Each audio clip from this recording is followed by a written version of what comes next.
back to my another vlog. So isang mainit na umaga and ang aking dalawang kasama ay tulog pa. Anong oras na ngayon? 8:30. And ako ay bababa, kakain. And si Ama and Buwa ko, kumustahin natin yung pangalawang araw nila, kung ano yung kanilang pakiramdam. Ay, hindi pala pangalawang araw, sorry. First day nila, diba? After na ma-vaccine sila kahapon. So, ito yung first day nila. So, kukumustahin natin sila kung paano at kung ano ang kanilang pakiramdam. At isi-share ko yan sa inyo. So, ayun guys, and mamaya may kukwento din ako sa inyo patungkol sa, syempre hindi lang naman sa akin parate ang aking i-share sa inyo. Of course, I would love to share everything about me, about sa pamilya na ito, sa inyo guys. Kasi ngayon, mas dumami na kayo na nagmamahal sa amin. So, gusto ko rin naman i-share sa inyo at ipaalam sa inyo. Simula na nagsasahod ako, masaya ba ako? Kontento na ba ako? Kung masaya ba si Dipa? Kung masaya ba yung sila ni Ama na nakikita nyo sa mga vlog ko, nakasama ko sila? At may naitulong ba yung pagbablog ko? May naitulong ba yung sahod ko sa buhay namin this time? So, yun lahat guys, i-share ko sa inyo. And abangan nyo yun. Vaccine pugyo, China tension. China tension. Okay naman daw yung pakiramdam ni Ama guys. Ng Ama, China pain. Kaya pala tayo sila. Anak ni Ama yung kutsura edit.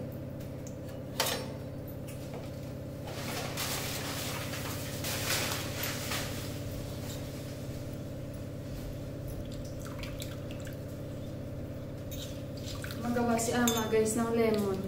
Wala mira ko uni color pan lay wala mina. Bukas aalis ako, mag-grocery ako bukas. So nagpapabili si Ama ng pangkulay sa buhok ko niya ulit dahil kukulayan ko si Ama dahil dami na ni Amang puti sa buhok.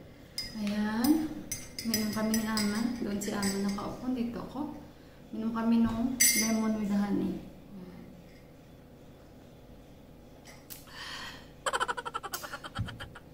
Bumili na naman si Ama. Kain na naman tayo mamaya. Kasi season din naman ngayon ng mga mangga. Kasi na summer, diba? So, today, that anniversary ng tatay ni Buwa. Ano bang tawag doon? Siyempre yung tatay ni Buwa, tatay niya, lolo na yun ni Buwa, diba? So, grandfather na ni Buwa. And si Dipa, bali, great-grandfather na ni Dipak. Tama ba ako guys? So, comment below. Pag mali ako, comment nyo na lang para makorek nyo ako. So, yun. Bali, great-grandfather ni Dipak ulit. And grandfather ni Daddy. Sana tama ako. So, hindi ko alam kung pang ilang taon niya na anniversary. Simula nung namatay siya. But like, every year, parang sineselebrate dito sa bahay na ito. Since namatay yung nakakatandang kapatid ni Buwa. Kasi, after nung kapatid nila na nakakatanda, si Buwa na yung next. So, sa Nepal kasi, pag for example, namatay na yung nakakatandang kapatid, every time na mayroong mga klaseng ganitong okasyon, pag gusto nilang mag-celebrate, tulad niyan, death anniversary ng kanilang mga magulang, sa bahay na nung next sa nakakatandang kapatid, isa-celebrate. Ganon ang kanilang paniniwala, guys. Pero except lang yun ha, pamilya niya na naiwan, nagsa-celebrate din naman sila, pero sa bahay na nila. Pero pagdating naman sa, for example, sa kapatid ni Daddy, kasi namatay na siya, diba? So yung kanyang anniversary, yung pamilya niya na ang magsa-celebrate noon. At doon yung pamilya din ang pupunta. Katulad kami, pupunta kami doon kami kakain. Tapos, pero sa magulang naman is ganun lang yung kanilang paniniwala. Dapat talaga katulad din naman sa atin na dinadasalan natin, naghahanda tayo, ganun din naman sila. Dapat today may pari na pupunta dito.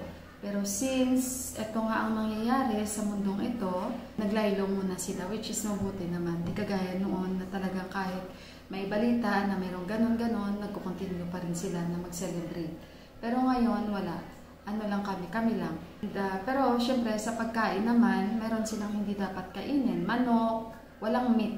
Tapos ang kakainin nila dapat walang mga sibuyas, walang mga bawang, pero may asin. Katulad niyan kahapon, hindi ba nagpa-vaccine sila ni Ama tsaka ni Buwa, hindi rin sila pwede kumain starting kahapon. Bali one day before mag-celebrate, nag-ano na sila, fasting na sila ang tawag doon. Fasting naman nila doesn't mean hindi sila kakain guys. Ng pagkain, kakain sila pero hindi yung rice, hindi yung mga meat, kakain na sila puro lahat. Vegetables, tapos yung kanin nila. So, dapat today may celebration dito pero yun nga, sabi ko sa inyo, which is good. Kasi baka mamaya magulat ako may mga pupunta dito. Pero okay naman kahit paano, at least may lesson sila this time.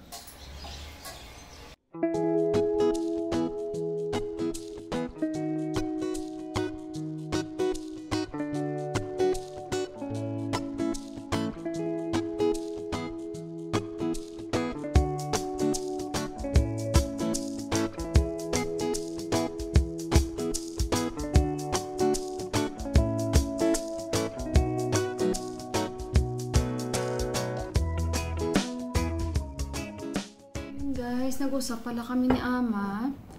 Yung lockdown dito matatapos na siya after 2 days. Lahat magbubukas na. Pero nakakatakot. Pero anong magagawa natin, 'di ba? So yun ang balita guys, na after 2 days matatapos na yung lockdown dito. And then ngayon, mag-i-edit na ako ng aking video para may upload ko sa inyo ng maaga at para mapanood niyo na din. And mamaya-maya ulit magchismisan tayo dahil marami akong i-share sa inyo gaya nga ng sabi ko sa inyo guys. So mamaya-maya ulit. A few moments Guys, later. nandito kami ni Indira. Si Indira nandito. Say hi, Indira. Hello. Where is the badminton? Be careful, she will hit too much hardly.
tapos na kami maglaro.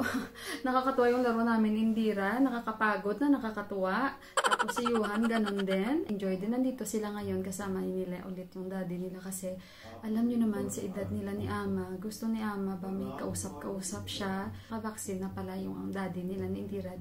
Ano pa, 3 months ago pa yun kasi nagtatrabaho pa siya. Ngayon, nag-retired na siya sa pangalawa niyang work. So, at least kahit pa paano, mas safe na. And then, nandito ako dahil kung naririnig nyo yan, si Deepak nanonood siya ng movie. Na pag si Deepak nanonood ng movie, guys, sobrang lakas yan. And gusto niya ang daming speaker. Diyan kami hindi nagkakasundo. Sandali. So, ayun guys, nakiusap ako kay Deepak ngayon lang na kung pwede hinaan niya kasi sobrang lakas talaga. Baka makapiright ako. Kaya nga nang sabi ko sa inyo kanina, yung gusto kong i-share sa inyo about sa, kung may nagbago ba sa buhay ko. Simula nang nagsasahod ako sa pag-YouTube ko. Actually, meron naman talagang pagbabago kasi napaka-hipokrita ko naman kung sasabihin ko sa inyo walang pagbabago. Ang mga pagbabago siguro na masabi ko is meron nang naiinggit sa akin. parang napaka parang unbelievable na mayroong maiinggit sa akin na ako naman is walang-wala doon. Yung mga ganung bagay. Pero hindi natin maiiwasan 'yun. Alam niyo naman guys, kumbaga is prangkahan lang na istorya. 'Di ba? Wag na nating itago 'yun kasi kitang-kita naman. Hindi ko alam kung bakit. Pangalawa guys, siguro makakain ko na yung gusto kong kainin. Yun lang naman ang pangarap ko dati pa. Na kahit may pera ako, kahit may sahod ako every time gustong kumain ng masarap na pagkain. Yun lang yung sa akin. And lalong-lalo na dito syempre sa Nepal, marami akong na-miss na mga pagkain. Guys, pasensya na kayo dahil pagkain lang talaga ang kaligayahan ko. Yun lang. Kaya ko sinishare ito sa inyo. Kaya proud ako talaga na magsabi sa inyo ang pagbabago is makakain ko na yung gusto kong kainin.